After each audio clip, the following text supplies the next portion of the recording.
Hello friends, how are you? Hope you are all fine. तो मैं आज अपने यूट्यूब चैनल के माध्यम से बीएस की कुछ वीडियोस बना रहा हूँ। जो बच्चे या मेरे भाई बहन लॉकडाउन के चलते बीएस का वर्क रेगुलर नहीं कर पा रहे, ये वीडियोस उनके लिए हैं। तो मैं आज अपनी वीडियोस की शुरुआत बीएस के मैनेजमेंट के कुछ प्रिंसिपल से करना जा रहा हूँ और मैं आगे भी कुछ वीडियोस शेयर करूँगा। I hope you will support me. तो आइए बढ़ते हैं अपने टॉपिक की ओर। First of all, fundamental principles of management. मतलब कि मैनेजमेंट के प्रिंसिपल्स क्या हैं जो हमारी मैनेजमेंट में हमारी हेल्प करते हैं और ये हमारी एबिलिटी को बढ़ाते हैं और साथ ही साथ ये हमें काम करने के दिशा निर्देश भी देते हैं। मैनेजमेंट के एक एक्सपर्ट रहे हैं हेनरी फेयोल और उनका जन्म हुआ था 1841 में और उनकी मृत्यु हुई 1925 में, और यह बहुत ही इम्पोर्टेंट है, तो आप इसे ज़रूर याद रखिए। हेनरी फेयोल एक स्पेशलिस्ट थे। Henry Fayol a famous industrialist of France, way France के एक फेमस उद्योगपति थे। Has described 14 principles. Henry Fayol ने हमें 14 प्रिंसिपल्स दिए हैं मैनेजमेंट के इन हिस बुक, जो कि उनकी बुक में विधिवत लिखित हैं। जर्नल एंड इंडस्ट्रियल मैनेजमेंट, उनकी बुक का नाम है general and industrial management, explaining the difference between principle and elements.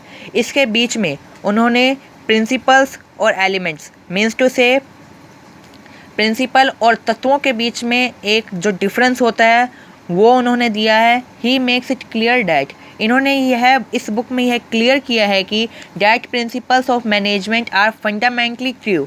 जो हमारे प्रिंसिपल्स होते हैं वो आधारभूत सत्य पर निर्धारित होते हैं।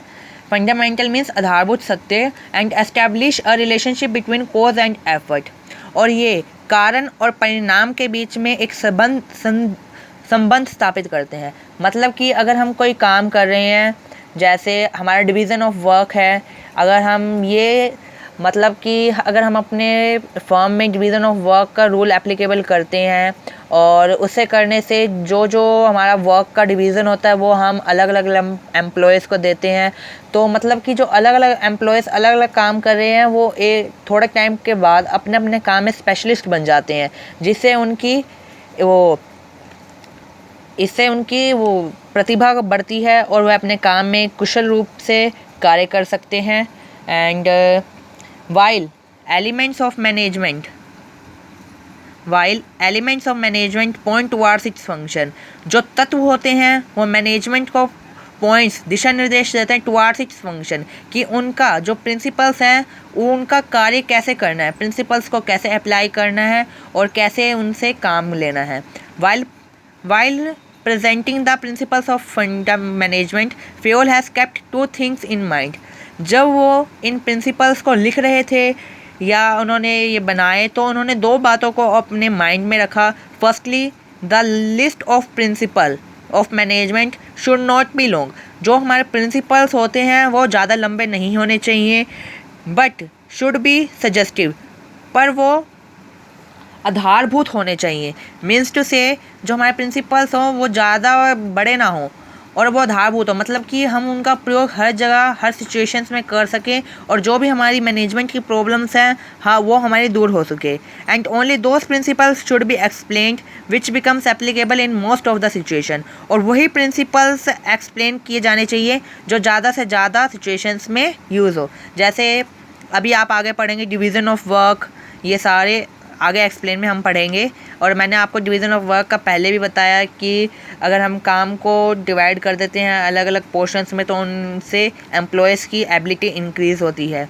ऐसे ही सेकेंडली दूसरी बात उन्होंने क्या कही, the principles of management should be flexible, वो फ्लेक्सिबल होने चाहिए, मीन्स टू से वो लचीले होने चाहिए, एंड नॉट रिजिड, और वो रिजिड नहीं होने चाहिए, मतलब कि एक बार लग गया तो उसमें कोई चेंज ना हो, ऐसा नहीं होना चाहिए। So that changes can be made in them in case of need, और ऐसे प्रिंसिपल्स होने चाहिए जिनमें ज़रूरत के समय अगर हमें कोई नीड हो तो वो हम चेंज कर सकें। मैनेजमेंट ही एक ऐसा है जिसके प्रिंसिपल्स जो होते हैं वो रिजिड नहीं होते, क्योंकि जो प्रिंसिपल्स होते हैं वो मैनेजर अपनी एबिलिटी से अगर चाहे तो कुछ कम ज़्यादा कर सकता है। मीन्स टू से कहने का मतलब कि वो अपनी फर्म को प्रॉफिट दिलाने के लिए जो प्रिंसिपल्स है उसमें कुछ चेंजेस कर सकते हैं, बट जो साइंस और फिज़िक्स के जो प्रिंसिपल्स होते हैं वो रिजिड होते हैं, उनमें कोई चेंज नहीं हो सकता। The 14 principles given by Fayol के द्वारा 14 प्रिंसिपल हमें दिए गए हैं। तो आइए हम अपनी प्रिंसिपल्स का फर्स्ट प्रिंसिपल पढ़ने जा रहे हैं। इस प्रिंसिपल का नाम है division of work, means to say कार्य विभाजन। तो आइए पढ़ते हैं इसके बारे में। This principle of Fayol tells us that the whole work should be divided into different parts, means to say इस प्रिंसिपल में फ्योल ने हमें कहा है कि जो हमारी फर्म का पूरा कार्य है उसको छोटे छोटे विभिन्न भागों में डिवाइड कर देना चाहिए। And each individual should be assigned, मतलब कि प्रत्येक व्यक्ति को असाइंड मतलब कि उसके काम सौंपना चाहिए ओनली, केवल one part of the work, जो हमारे पूरे काम का एक पार्ट है, एक व्यक्ति को बस वो एक पार्ट ही देना चाहिए अकॉर्डिंग टू हिज एबिलिटी, उसकी एबिलिटी और उसकी एबिलिटी के अनुसार, मतलब कि वो काम कैसे कर सकता है, कौन सा काम कर सकता है। और जब हम स्टाफिंग करते हैं तो हम इस बात का ध्यान रखते हैं कि जो पर्सन हम नियुक्त कर रहे हैं वो किसी न किसी कार्य में सक्षम हो और वो अपना अच्छा बढ़ चढ़ कर दे अकॉर्डिंग टू हिज एबिलिटी, उसकी एबिलिटी के अनुसार। And test rather than the whole work giving to one person, ऐसा नहीं कि सारा का सारा काम एक ही व्यक्ति को दिया जाए।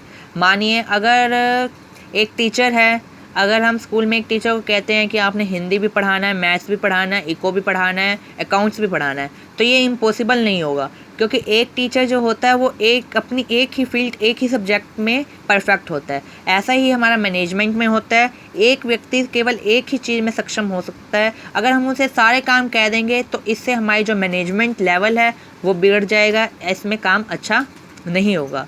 When a particular person performs the same job repeatedly, मतलब बार बार अगर एक व्यक्ति अपने उसी काम को निरंतर करता रहेगा, he will become an expert, तो वह एक्सपर्ट हो जाएगा इन डूइंग हिज जॉब, वो उस काम को करते करते एक्सपर्ट हो जाएगा। Consequently the benefits of specialisation will become available, परिणाम स्वरूप हमारे पास विशिष्टीकरण, स्पेशलाइजेशन मीन्स टू से विशिष्टीकरण, विल बिकम अवेलेबल, हमारे पास विशिष्टीकरण के लाभ भी प्राप्त होंगे। तो आइए अब हम इसका एक प्रिंसिपल एग्जांपल देखते हैं। ये देखिए, a furniture manufacturer gets an order of manufacturing 100 lecture stand, मतलब कि एक बढ़ई को 100 लेक्चर स्टैंड बनाने का ऑर्डर मिला। He has 5 workers who will do the job, और उसके पास 5 कर्मचारी हैं जो काम करते हैं, जो फर्नीचर वगैरह बनाते हैं। दे आर 2 वेज, उसके पास 2 तरीके हैं टू कंप्लीट हिज ऑर्डर, अपने ऑर्डर को पूरा करने के लिए।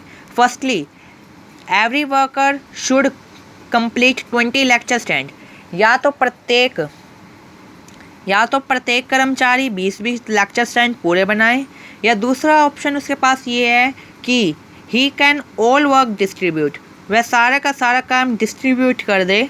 All the work distribute different parts of the lecture stand, मतलब कि जो लेक्चर स्टैंड हैं उसके सारे पार्ट्स ना वो डिफरेंट कर दे, मतलब कि उसके लेग अलग कर दे, टॉप बोर्ड अलग कर दे, सेंटर सपोर्ट अलग कर दे, असेंबलिंग, पॉलिशिंग, मतलब ये सारा अलग अलग कर दे। और ये जितने भी हमने 5 या 3 जितने भी हमने लेक्चर स्टैंड के पार्ट्स डिवाइड किए हैं वो सारे हम अलग अलग पार्टनर्स को दे दें कि ये जो उसका लेग है ये एक ही जना बनाएगा, कितने 100 के 100, जो उस पर पॉलिशिंग है वो एक ही जना करेगा पॉलिशिंग, वो भी 100 की 100, मतलब जो सेंटर सपोर्ट देगा वो भी एक ही जना बनाएगा और उसमें लगाएगा वो भी क्या करेगा 100 के 100।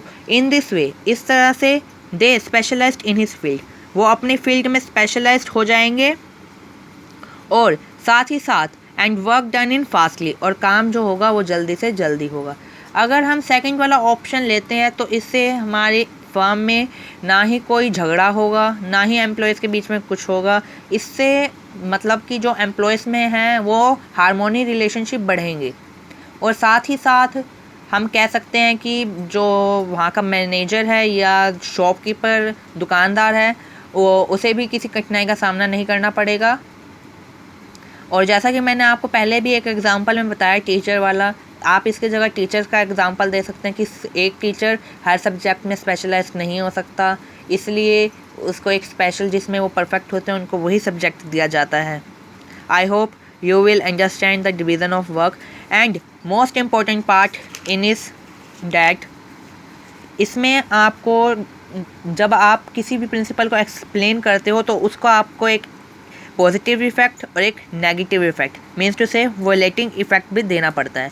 पॉजिटिव इफेक्ट क्या है? अगर आपने प्रिंसिपल ध्यान से पढ़ा तो आपको क्या समझ आया कि इससे हमारे स्पेशलाइजेशन, विशिष्टीकरण ऑब्टेन्ड होती है। मीन्स टू से हमारी स्पेशलाइजेशन जो है एम्प्लॉयज़ की वो बढ़ती है और हमें आने वाले टाइम में हमें स्पेशलाइजेशन का भी फ़ायदा मिलता है। इससे हमारी प्रोडक्शन की स्पीड बढ़ती है और वेस्टेज जो होती है रिसोर्सेज की, main important is wastage of resources, ये जो होती है वो कम हो जाती है। क्योंकि जब एक व्यक्ति एक चीज़ में स्पेशलाइज होगा तो वो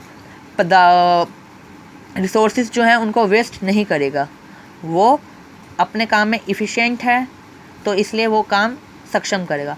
और रही बात वॉलेटिंग इफेक्ट या नेगेटिव इफेक्ट भी कह सकते हैं आप इसे। नेगेटिव इफेक्ट में क्या है? जो भी आपने पॉजिटिव इफेक्ट लिखा उसका अपोजिट लिख दीजिए। मीन्स टू से कि हमें स्पेशलाइजेशन के फ़ायदे उपलब्ध नहीं होंगे, वर्कर्स की एफिशिएंसी नहीं बढ़ेगी, हमारा वेस्टेज जो है रिसोर्सेज का वो ज़्यादा होगा। ऐसे आप लिख सकते हैं। आई hope you will understand it.